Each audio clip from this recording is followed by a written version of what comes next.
live in Maximum Overdrive for another 20 minutes with the maker of Never Get Busted, NeverGetBusted.com, Volume 1, Traffic Stops, Volume 2, Never Get Raided. And this is something everybody needs to have, again, available at Infowars.com or NeverGetBusted.com as well. We have it comboed up on Infowars.com with Kevin Booth's American Drug War that's a full-length film, but it also has something Showtime doesn't have when it airs on there. 3 hours of extras. There's really a whole film or two in and of itself. Okay, let's continue with a case point example of you're a narcotics officer, very successful. You're doing the standard thing. You said what 85% of them do, and this comes out all the time, framing people. Mm-hmm. And then you kind of have this epiphany, this is wicked, this is bad. You wake up, you say no, and then now run through briefly, recapping from a few weeks ago when you were here, the saga and some of the highlights and lowlights of what happened. But then the moral of the story is, here you are with films being seen, by tens of thousands of people, going on shows being heard by millions of people, and you've got 4 TV deals guaranteed. I mean, in the past, when I've seen that many deals going, one should at least hit, or one will come in the future. And the tide is turning. I mean, polls are over 90% I've seen for drug decriminalization, but the government doesn't care. Supposedly for by the people, but this tiny group of police and judges and prison owners and the CIA shipping the main narcotics in, they don't want their business to be screwed up. So you got 10% brainwashed who serve the 1% that are involved in it.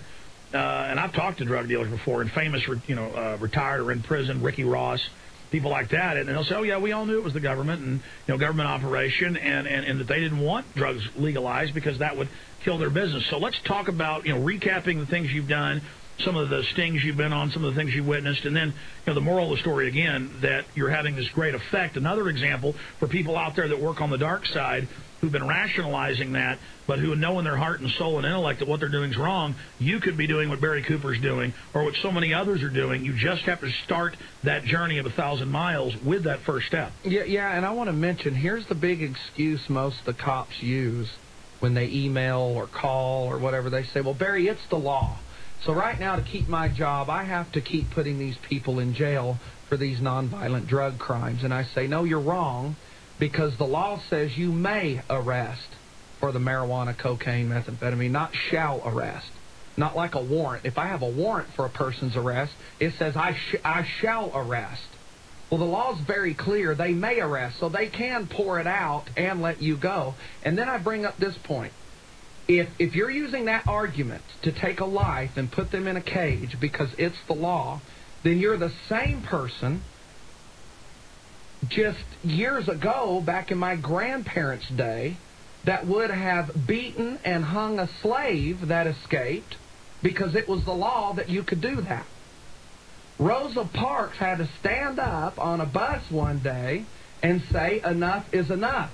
The police officers can do that as well, but let me tell you their motive. Here's why the police won't turn loose of that grip. It's because the adrenaline rush of arresting people for drugs and the recognition that they get among their department is huge. Being patted on the head. The narcotics guys are looked to as, woo, the G4. I mean, even the chiefs and the sheriffs cater to them as the golden boys. So because they bring money into the state that's given back to the department. Yes, they seizures. Yes, they don't want to give that position of power and celebrityship up. So how do they psychologically screen you to make sure you're the type that'll do the frame-ups and all of those? Actually, what happens is you work yourself into a narcotics position by whatever means you do, and then when you get in there, the guys start feeling you out. Can he be trusted? Will he talk to the brass? And, it'll usually start out as civilians that night. You're in a club, and there's a fight, and you knock one of them out. As a cop, are all the other cops going to tell on you? And if the 3 that you're with don't tell on each other, and you're the rookie, those 2 cops realize, hey, we can groom this guy to run illegal raids, and because then you're kind of in that. Well, the Nazis called that the cement of blood. They learned very early on they had to get you to commit a little crime, a bad thing. Or you'll tell on each other. And then soon you were lining children up, blowing their heads off. And it's gang mentality. Why do they have a East Side Vato here in Austin go knock over an innocent old lady to become an intermaid member? That's now they have dirt on them. Now they've proven they're ruthless. Now they've proven they're part of the gang, and that's their weird little subculture. Well, you look at police, it's gang psychology. You're exactly right. And that's what happened to me, and that's what's still happening to law enforcement, because there's not a checks and balances that there should be. Continuing through, some of the things you've done, some of the things you witnessed, most important points. As far as being a police officer or an activist? Sure, kind of your story.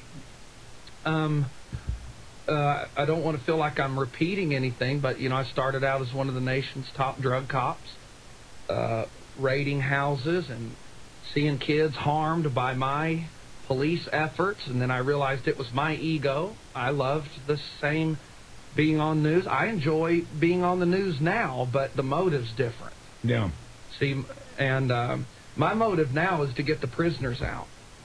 And whatever it takes, and we have some plans up our sleeves, and I know the psychology of the cops. For instance, what you were talking about, how they have you do something bad so each other won't get told on. Mm-hmm. Well, I used, knowing that, against the police recently. I had a bomb that I was going to drop on the Odessa case on the internet.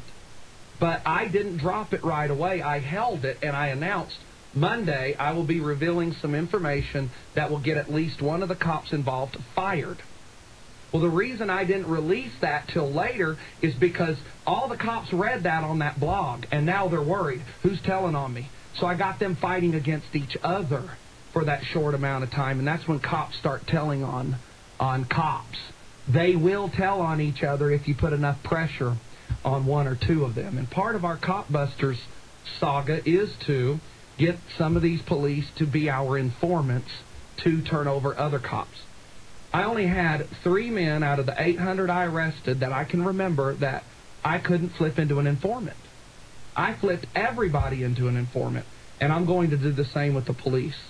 I'm going to catch a cop with a little bit of cocaine with our cameras and then explain to him, look, if I air this, you'll lose your job, your wife, you'll probably go to jail, or you can help me set up a cop over here doing 10 kilos of cocaine. So I'm going to use the same tactics the government taught me and that I use to put citizens in a cage, and I'm going to flip that around on them. Because they're causing the true harm on Americans. They're the ones doing it. Hell, I can't drive from here to my own house without worrying about going into a cage because I have a joint in my ashtray. But you can have cases of beer, and it's no problem. And I'm a good parent. I don't belong in a cage. Well, let's go back. Let's go back to what you said about it's the law, so I'm going to put this kid with some marijuana in a jail cell and let him get raped. But wait a minute, but then they don't bust the jail guards that are raping the children. They selectively don't, even though it's the law. The Texas Rangers went, caught them, and they were told by the higher-ups, you're not doing anything. It makes no sense. So I mean, look, your boss is shipping in. There's this local police officer who has a radio show, and I've heard him on air. There's certain talk show hosts around here who say the government ships drugs. I just can't believe it.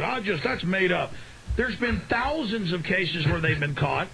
Huge cases where they catch 18-wheelers full of drugs, and the FBI just comes and takes it and keeps it, or police steal it out of the lockups, or that plane crash with 3.5 tons of pure cocaine on a CIA aircraft in Mexico. I wonder if he would believe that the narcotics investigator, the DA's narcotics investigator for Yoakum County here in Texas, current narcotics investigator, secretly sold me the drug dog false alerting. I paid him $1,300 for that, and I used that footage in traffic stops, and he knew what it was for. And then a year later, he took his illegal FLIR camera and went and FLIR'd a grow room for me, and I paid him $1,000 for that, and that footage is in my Never Get Busted. And I burnt him for this reason. As he was paying me for the footage to teach people how to get by police without going into a cage, he was announcing to the media, you can look it up on the internet, the AP articles, his name's Richard Dixon. He was telling the press, well, Barry was one of the top narcotics officers, but he's just making these films now for the money.